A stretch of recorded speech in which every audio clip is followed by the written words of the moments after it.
Bonjour, nous allons rester aujourd'hui dans cette province du Yunnan dont j'ai commencé à vous parler et que je trouve très intéressante par sa diversité. Et en fait une diversité qui est due à plusieurs raisons. D'abord, on reconnaît dans cette région à peu près 25 ethnies différentes. Très célèbre, très connu, le royaume de Diane, cette ville de Dali, mais surtout la proximité également avec plusieurs pays, puisque le Yunnan a une frontière, aussi bien avec le Vietnam comme nous en parlions, mais également le Laos, la Birmanie, et lorsqu'on est au nord du Yunnan, en fait on a une frontière avec le Tibet, et on peut assez facilement aller du Yunnan vers Lhasa. Donc il y a toutes ces influences en fait qu'on va retrouver au Yunnan, et d'ailleurs sa capitale, sa grande capitale Kunming, est justement un mélange un petit peu de ces différentes influences, y compris des influences indiennes. Alors je vais vous présenter aujourd'hui deux jarres à offrande, très similaires l'une de l'autre, et là aussi que j'ai acheté il y a une quinzaine d'années, il y a au moins 15 ans, et que j'avais acheté à l'époque, je ne savais pas ce que c'était, on ne savait pas ce que c'était. On se posait même des questions à savoir si c'était des jarres chinoises, pour vous dire où on en était, ou venant de Birmanie ou du sud-est asiatique. Et en ce qui concerne la datation, en raison de cette glaçure verte, on disait que ça pouvait être Ming, en tous les cas que c'était ancien et que ça pouvait être Ming. Donc de nouveau, ce grand plaisir, mais qui m'a pris du temps parce qu'on manquait de documentation, d'essayer de pouvoir dater et surtout comprendre et connaître l'origine de ces jarres. En fait, ces jarres sont arrivées sur le marché de l'art, si on peut dire, à peu près en 2003.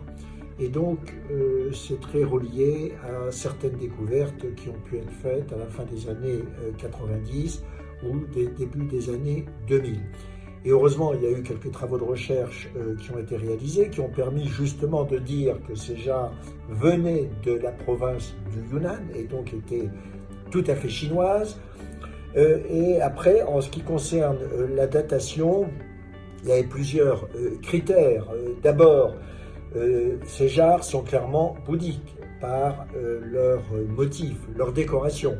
Mais également en faisant un test de thermoluminescence sur certaines de ces jarres, eh bien ça a permis de conclure que ces jarres n'étaient pas vraiment Ming, mais étaient davantage de la période Yuan, qui, je vous rappelle, s'étend de 1234 à 1368.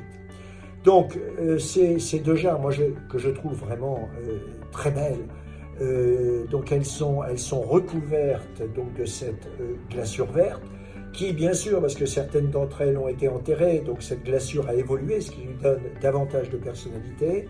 Et on a la représentation dessus de médaillons, médaillons qui d'ailleurs dans certains, on a une représentation à l'intérieur de ces médaillons de Vajra, donc vous savez cet instrument rituel que l'on trouve dans la tradition bouddhique.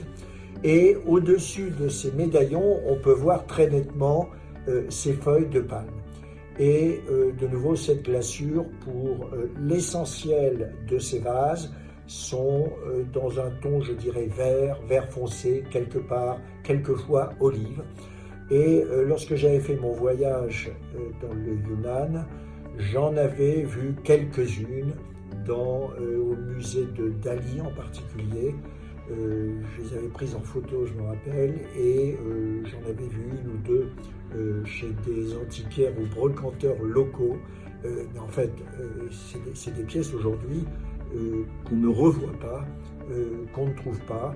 Et moi, je trouve tellement belle esthétiquement, et puis intéressante avec cette histoire, en fait, autour du bouddhisme dans cette fantastique province du Yunnan.